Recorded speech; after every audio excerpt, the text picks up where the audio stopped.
तो शिव गुरु से इतना प्रेम था उस शिष्य को, कोई भी बहन भाई उसको रास्ते में मिल जाए तो उसको अपने गुरु के विषय में बताने लगा था। तो इसी में उसको देर हो जाता था। तो राजा कहने लगा एक दिन कि अरे भाई तुझे मैं रोज देखता हूँ तू देरी से आता है, क्यों?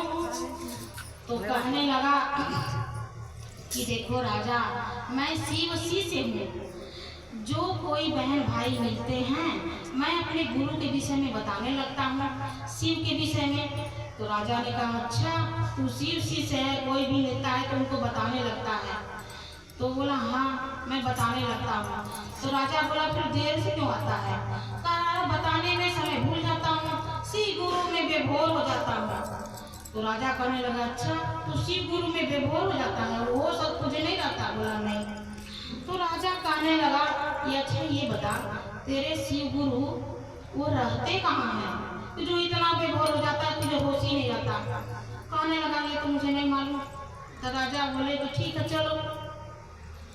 तो कहने लगा राजा कि तेरे शिव गुरु का काम क्या है? तो बोले कि ये भी मुझे पता नहीं। तो बोले तुझे पता भी नहीं है और तू जो है बेभोर हो जाता है, मुझे पता भी नहीं है। तो बोले कि ये भी मुझे पता नहीं है।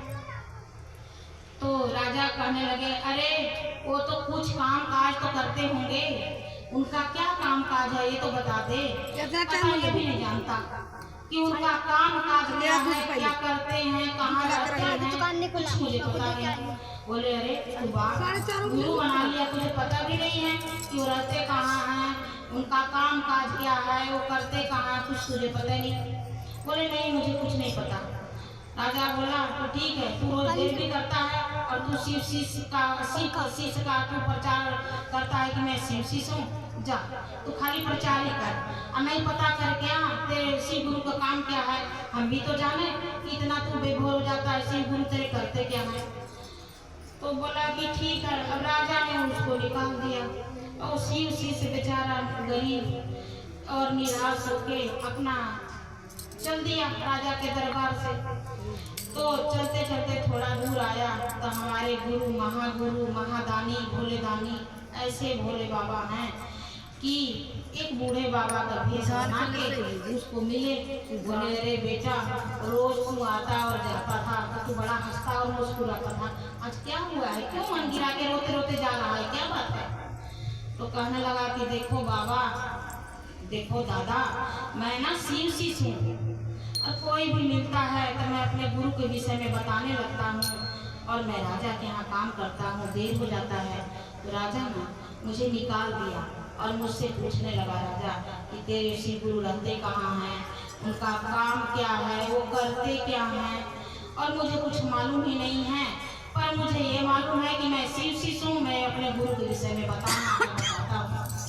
बाबा बोले कि ठीक है बेटा चल, ऐसा मेरी उम्र ना 80 साल हो गई है, बुजुर्ग हूँ, तेरे से ज़्यादा मुझे समझ है, चल तेरे राजा का मैं ही जवाब दे देता हूँ, इसके शिव गुरु का क्या काम है और कहाँ रहते हैं, क्या करते हैं, क्योंकि मैं भी शिव ही शिष्य हूँ। बोले कि ठीक है बाबा चलो दादा, यदि आप जवाब दे दोगे तो मेरा नौकरी बच जाएगा, कम से कम मुझे 2 पैसा तो मिलेगा। और वो चल दिया अपने शिव गुरु को लेके, उसको पता था कि ये दादा हैं बूढ़े दादा, अपने बूढ़े दादा को लेके राज दरबार में गया। कहने लगा कि राजा साहेब ये भी शिव शिष्य हैं, ये बूढ़े बाबा यही आपको जवाब देंगे, आपके प्रश्न का उत्तर देंगे, और ये हमारे से 80 साल इनका उम्र बहुत बड़े हैं, इनको बहुत बड़ा ज्ञान है। अब राजा ये बात सुन के खुशी से थोड़ा बेचारा ऐसे मूर्ख था, भगवान गुरु हमारे मूर्ख को ही मिलते हैं। तो राजा सुन के बड़ा खिलखिलाने लगा, उसकी मजाक उड़ाने लगा। बोले अरे इसको तो उम्र बड़ा है तो ज़्यादा उम्र में बड़ा समझ भी है, बड़ा ज्ञान है, चल भाई यही बुढ़वा देगा जवाब। तो वो शिव गुरु बूढ़े बाबा के जो भेष बनाए थे कहने लगे कि अरे राजा हंस मत, पहले तो प्रश्न कर। तो राजा ने कहा कि पहला मेरा प्रश्न है कि इसके जो शिव गुरु हैं और ये कहता है मैं अपने शिव गुरु को देखा भी नहीं है और वो करते क्या हैं, उनका क्या कहाँ रहते हैं, कुछ इसको पता नहीं है। तो पहला मेरा प्रश्न है, इसने अपने शिव गुरु को देखा है, वो बता दो उत्तर। तो बोले बूढ़े बाबा की ठीक है राजा, एक बाल्टी तू दूध मंगा। तो राजा ने बोला जाओ भाई एक बाल्टी दूध लाओ। एक बाल्टी दूध आया। तो बूढ़े बाबा ने बोले इस बाल्टी के दूध के अंदर झांक के देखो, इसमें मक्खन निकल रहा है। तो राजा ने बोला झांक के देखा, बोला नहीं। तो बोले कि जैसे इस दूध में मक्खन नहीं निकल रहा, इसमें गर्म करने पर मक्खन निकलता है। उसको गर्म करेंगे, जमाएंगे, मक्खन तब निकलेगा ना, उसको मथेंगे तब निकलेगा। वैसे इसके शिव गुरु रहते हैं सबके हृदय में, पर